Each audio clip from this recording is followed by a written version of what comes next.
Hi guys, welcome back to another installment of Professor Charles S Live, and today we're going to talk about the movie that has stirred up controversy. It's gotten people to walk out the theaters, which I don't get. I don't see anything wrong with the movie personally. It may be a little darker, a little bit more grittier, but let's talk about the Joker movie. So let's be honest. One thing I'm going to tell people that have kids, I wouldn't recommend you bringing your kids to see this movie whatsoever because they're not going to understand the concept of a villain film. The other thing is, I went in this movie with low expectations. Sometimes low expectations is a good thing. It ain't always a bad thing. Sometimes you have to go with low expectations. I was not looking for Joaquin Phoenix to be Heath Ledger or Jack Nicholson being Joker because each of them brought a different persona of Joker. And that's how I look at it. So also, if you're looking for a straight action movie, this is not for you. This is a drama with some action. The other thing is, this movie will probably be one of the best movies of this year. I'm being frankly honest. I see why Venom got dethroned by this freaking movie. So let's get to the point about the Joker movie.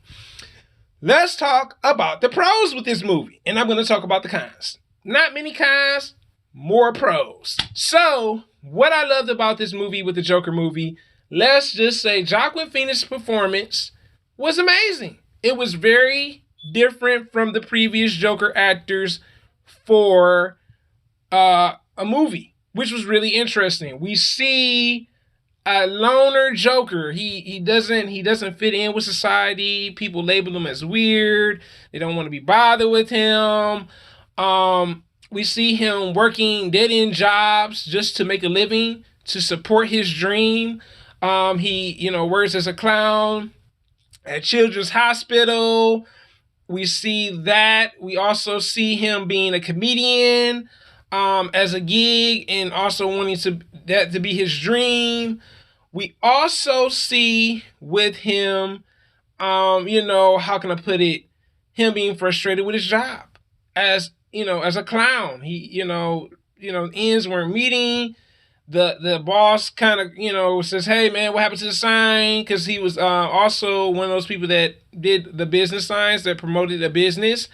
But we start to feel like, when I think about this movie, you start to understand why he felt his life was a tragedy. Because there's a line in the movie, he's like, I used to think my life was a tragedy, but now I think it's a comedy. And we can see why, because we see all the tragedy that he went through, and we see that he's constantly been beaten on by people that dislike him for no apparent reason because he laughs. We also see how society treats him. They treat him like he's some type of they just treat him like trash. Getting beat on, by kids with a sign and not feeling secure enough, leading him to wanting to get a gun from his coworker Randall, which snitched on him to lose his job because the boss found out, hey, yo, you got the gun from Randall for protection. And we see him being frustrated with losing his job, but also taking care of a woman that's a narcissist. You know what I'm saying? Someone that lives a lie. His mother telling him these lies and him finding out the truth about it. Sometimes when you love a person, but they lie so much. Penny, his mother, Arthur's mother, which we see, it is so disappointing sometimes when people lie to you, and then you wonder why we do the things we do. And I could understand me being a person, how it is, like this world, like people will literally talk crap about you, say crazy things about you, but you're misunderstood because he was a misunderstood loner. His mother a narcissist. What type of relationship is that? Someone that's lying to you, someone that's always alone, wanting to be with someone. But we also see with him hope, him wanting to be a comedian. This is what he lived for, despite what other people said. And also what I can say about this film, it was very powerful. Learning the truth can be difficult. That's what I learned from the Joker. When I seen this film, I was amazed because I seen something that I was like, yo, this is going to be one of the best movies of freaking October. Him confronting um Thomas Wayne, and Thomas Wayne telling him like, yo, your mother's lying and all this stuff. That had to be hard, you know what I'm saying? And even get a fist, get a fist punch to the face. But also learning to deal with these traumatic situations. And one thing I loved about this film is how they pictured it, how they showed his anger and aggression, but also they showed what led to these things. Also, what led him to his first kill. When he first killed someone, you could tell he was shell shocked by that. You know what I'm saying? Because these kids, these young upper class people were making fun of him and stuff that were on the subway. And, Arthur pulls out the gun and starts shooting. You know what I'm saying? And the one guy, he gets off the train and stuff like that. And you just like, dang, he even kills him. He doesn't have any remorse because these people, all his life, he's been seeing people just step on him, just break him down mentally. And we all go through that in life. You know what I'm saying? That's something that I really loved about this movie. It was a drama, yes. It has some action, not a lot of action. So I don't want anybody thinking when you go see this film, oh, action, action, action, action, action. It's not that type of film. And we also see that Arthur had someone that he loved, which was his love interest, which is his neighbor, which was a weird relationship. It was very weird. But I felt that sometimes you need someone else to complete your weirdness. If you're going to be with someone, they have to accept your weirdness. Just like, and I love that about that part of the movie. I'm glad it didn't focus completely on that because I think that would have kind of ruined the movie. But I love that aspect of it. Him liking the neighbor. Him it's kind of creepy though. He was stalking her and everything. I don't know if I would ever stalk someone. You know what I'm saying? That's a crime and everything, but he stalked her, but in a creepy sense. And even, you never know what really happened to her. Like, they go out a couple times. She supports him. She's there when his mother is not doing well, and everything. But we also see that Arthur found someone that understood him, got his weirdness, his quirkiness, or just how he was, and they accepted that. And that's a difficult thing sometimes with people, because you love people, but you only love certain aspects of them. And that's what I loved about this film as well. It was something very different, not your traditional, oh, I like you, da da da. It was like, okay, I seen you in the elevator. We live a couple doors down from one another. I'm gonna ask her if she wants to come to my show to see my dream. This is what I'm doing. I want to be a comedian. But the one aspect of it is Arthur was a very imaginative person. He knew one day I'm gonna be on this talk show that he kept seeing, and it was just amazing that he really believed that, and it eventually did happen. But what took place was tragic, in a sense where he felt that the world was against him because he was different. He was misunderstood. He was a loner. But that's what made the movie. But also we see that Arthur has someone else besides the neighbor, the midget that he used to work with.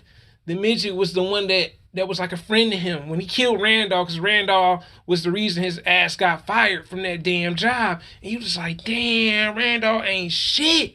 Because you really see that, he kills Randolph, he let the midget go. And you can see in his eyes that the midget was terrified. He was mortified because he wasn't expecting Arthur, to kill Randolph. He was just expecting like, hey, yeah, we heard you lost your mother. They came to, send their condolences and their blessings to him.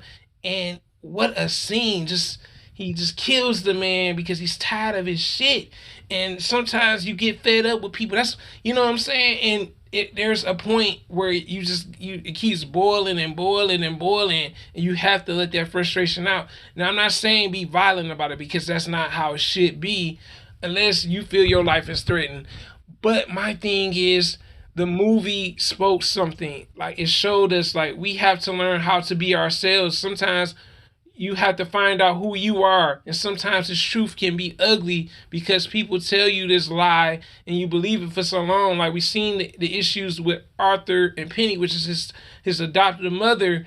And we see that. We see the issues of her lying about him. He was being mistreated as a kid and everything, abused.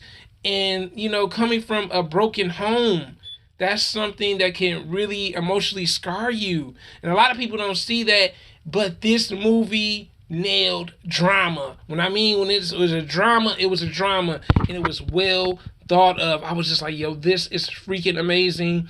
Like I said, Joaquin Phoenix did his own thing. He wasn't Heath Ledger's Joker. He wasn't Jack Nicholson's Joker. He was the loner. He was misunderstood. He was the weirdo that didn't nobody like him. And I could relate to that because certain things, sometimes people don't like you because they don't get you. And I remember at the very end of this movie when they got to the scene when he finally got on that talk show. And he talked to the person that was the host of the show. He said, "What do you want from me? You made fun of me all my life, and now when I get here, you kind of trying to make more fun of my life." And we see him lashing out on how society treats people. And I gotta say, this movie is by far one of my favorite DC movies. It's like I said, it's not an action. It's not, shoot 'em up, bang, bang, bang, bang, bang, bang, bang, bang. But this movie itself is very strong. What they did with the narrative. I love that Joaquin Phoenix had his own laugh. I think each Joker has their own unique laugh. Like how Mark Hamill did, how Joaquin Phoenix did, even Jack Nicholson. His was a little bit like it had like a whisperish tone to it, which I thought was really dope. I thought it was pretty cool. But it showed us that in life is going to beat us up. But sometimes for people, life is a tragedy. But it can be a comedy too. But like I said, the visuals were really great. It was dark and gritty. I was not disappointed with this film. Liked the film all the way through. Did not lose my interest. And like I said, this shows you that DC can make a polished villain movie. Like I like the director. The movie had themes throughout it. Like I said, people misunderstanding who you are. Also, people trying to trying to tell you how to live your life. His adopted mother didn't want him to be a comedian, and he went against the grain and did it anyway because even though he did not agree with that, he still went for it. And like I said, this movie, when I seen it, it stuck with me. It resonated with me. I said, yo, this was an incredible DC film. If they ever do another villain film, something like this, where it's like this, I would be okay with this type of genre because it's not your typical genre for a villain film. It's not Suicide Squad. It won't be Birds of Prey. It's going to be something totally different. It's okay to be that way. But this movie, to me, I give a 5 out of 5. It was phenomenal in a different way. But like I said, people, do not bring your kids. They're not going to like this type of movie. It's very dark. The other thing is, if you're looking for action, it's not that type of movie either. It's a drama. But if you guys have seen the Joker movie, what do you think about it? Do you think that this movie was good? Did you like it? Did you really enjoy it? Did you not enjoy it? You tell me in the comments, what did you think about this movie? If you have not seen this movie, then please wait until you see this movie before you comment on this. Thanks for watching, guys. It's your boy, Professor Charles S. Live. I'm out.